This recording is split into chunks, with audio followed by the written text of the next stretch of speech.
After I left Axe Testing Lab, I went to a local grocery company in Buffalo. Had just been acquired by a really large international food retailer. It's the folks who also own Stop and Shop, so you're probably familiar with them in this area through that. And I never thought I would stay in this business. I just thought, I would do it for a couple of years. And I just kept doing it, loved it.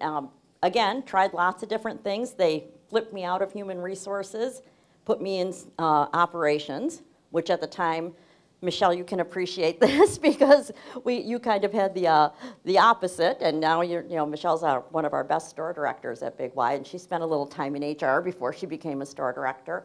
But it really does make you better. And she said that at one of our meetings the other day, and I totally agree with that. I think, being in operations and really having to live the life of the people that are making the money and having to, first thing you do every day is come in and look at your sales, and, you kind of get that little hitch in your throat as you open the file to see if you are or are not doing well. It's really an education, and it's something that I heartily recommend.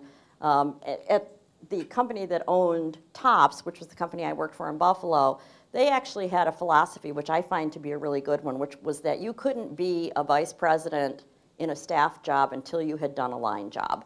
And I will tell you, it really made a difference for me, because you don't realize sometimes, although you come to realize it pretty quickly, how silly some of the stuff you're sending out to these stores can seem, right?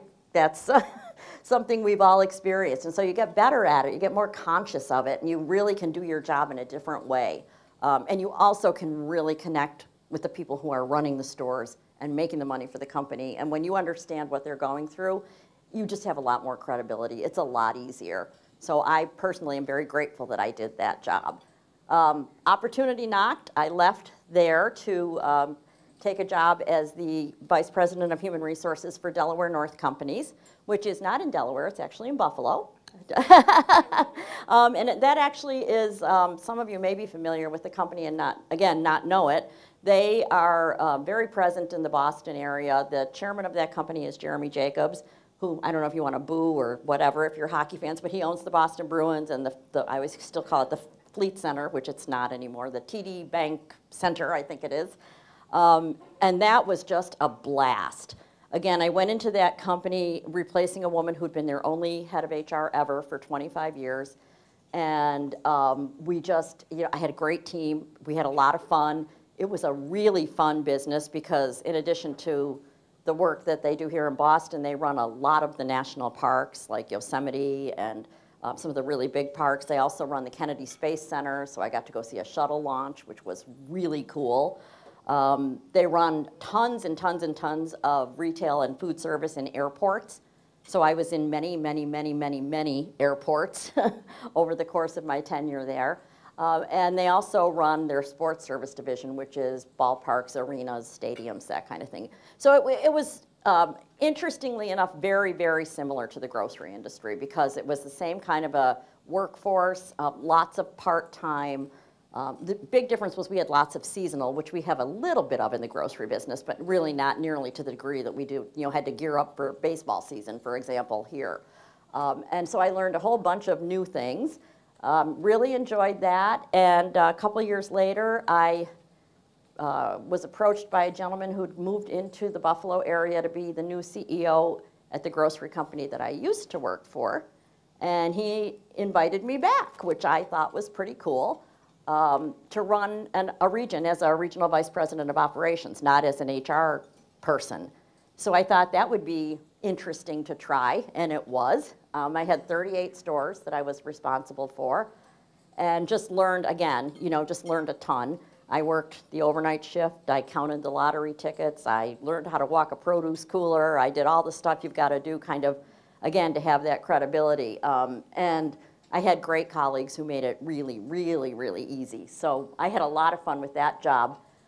Sadly for me, I was only in that job about 18 months, and the company made a decision to combine two regions. So they combined Buffalo with a town called Carlisle, Pennsylvania. There was another food chain that they owned there, and all the jobs were going to be in Carlisle, not in Buffalo. So I decided to part ways with them at that time. You know, it was just the right time for me to make another change. And I really knew by this point, to be honest, that although I thought it made me a better HR exec to be on the ops side, I really didn't want to do that as my career. I knew I really wanted to do HR as my career. And there was just no opportunity for that. So I made the decision to kind of step off the cliff a little bit and see what would happen. It was actually at that time, the best thing I did was that's when I got my puppy, who's still with me, Emily. So she's my only girl. So I have, you know, 2 sons, 2 brothers, a husband. So I had to get some girl mixture in there. So I have my puppy. I ended up being out of work for about 4 or 5 months and had the good fortune, you know, again, it's kind of who you know, got a phone call from a former colleague at Tops who had a friend who just took a job at this company in Minneapolis who was looking for a VP of HR for their retail food companies. And so through this very circuitous 6 degrees of separation path, I moved out to Minneapolis. That was an interesting move for me. I left my family back in Buffalo. My oldest son was already in college. My youngest son was in the February of his junior year in high school and had no desire to move, nor did we really want to move him, quite frankly. So my husband stayed back in Buffalo with Michael, and I did a lot of airplane time back and forth for a while. But it was well worth it. And I'm happy to say we're all together out here now in Western Mass. I've got my whole family here, which is really nice.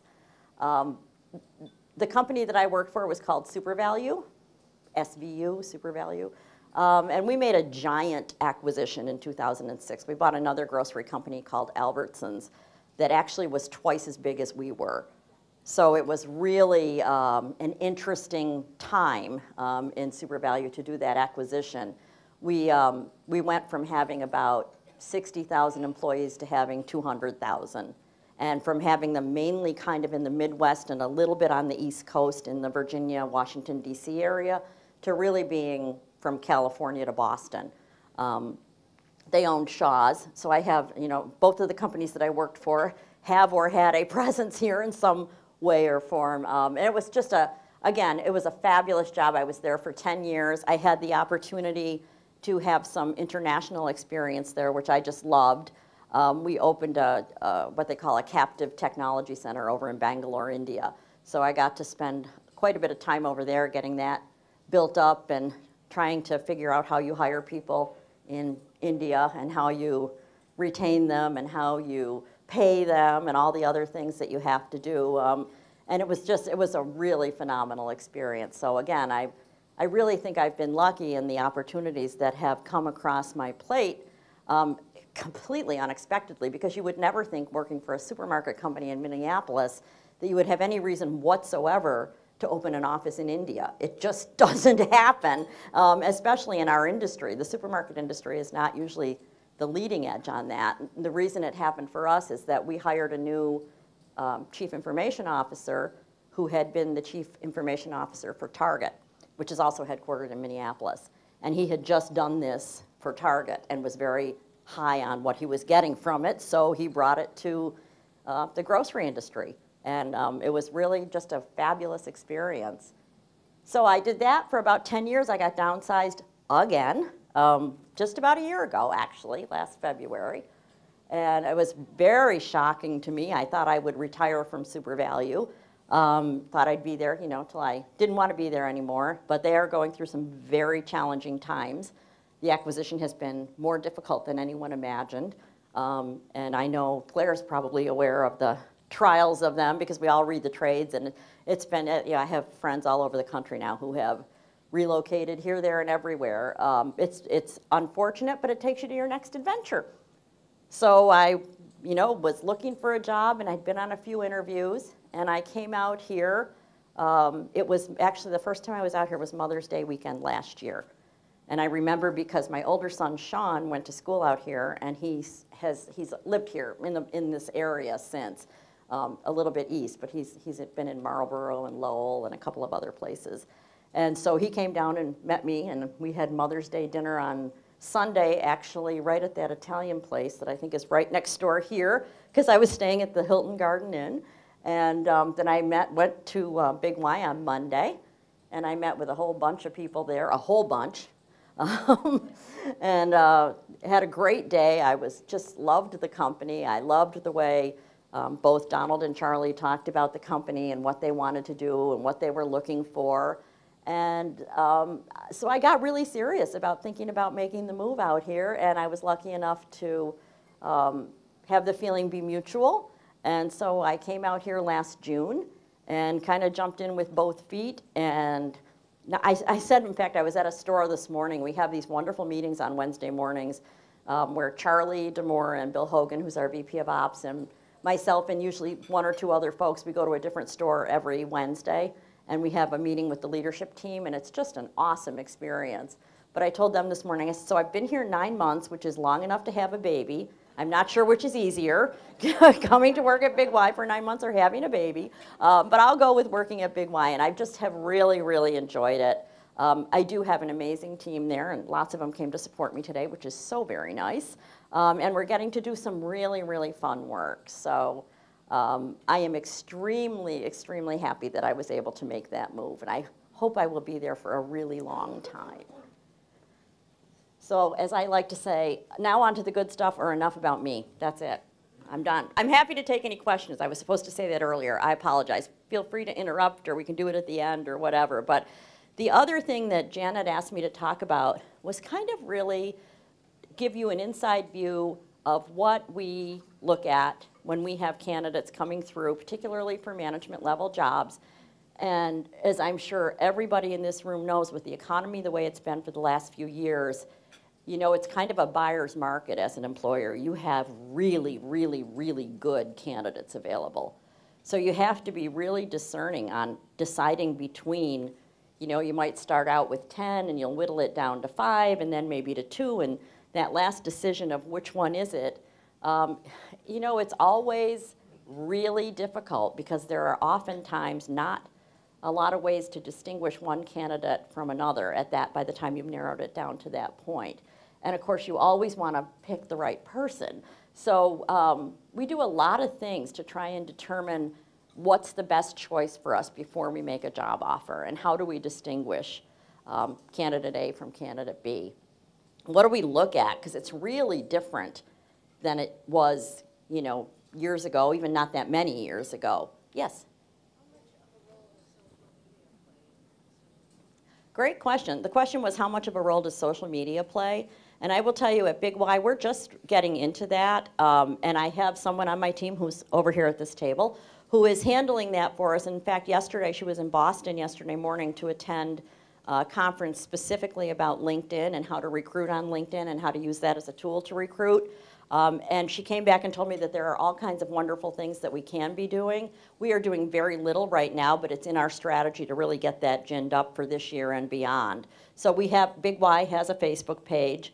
You know, we have an opportunity to leverage that sometimes, but we really are, I think, going to be focused more on the LinkedIn side of things, because it's just, Lindsay, what were those numbers? That there were like 90 million people on LinkedIn and 10 million on Monster. So we use Monster right now. But I mean, it's a huge opportunity for us. So we're definitely looking at that. In fact, we're going to be bringing someone new to the organization, and her role is to be the manager of new and emerging media. And part of what she will be doing is helping us figure out how to do all that stuff. So great question. We're hoping to really leverage that. We talk a lot about talent management, and I thought this was a term I would use to kind of frame up all the things that we do that have anything to do with either bringing people into the organization, developing and training them once they are within your organization, retaining them, getting them engaged, keeping them excited about being there, you know, all the way through kind of the entire life cycle of your employees. I say it's kind of a term of art for anything to do with getting the right people in the right place at the right time. And that's really what this part of our role is all about.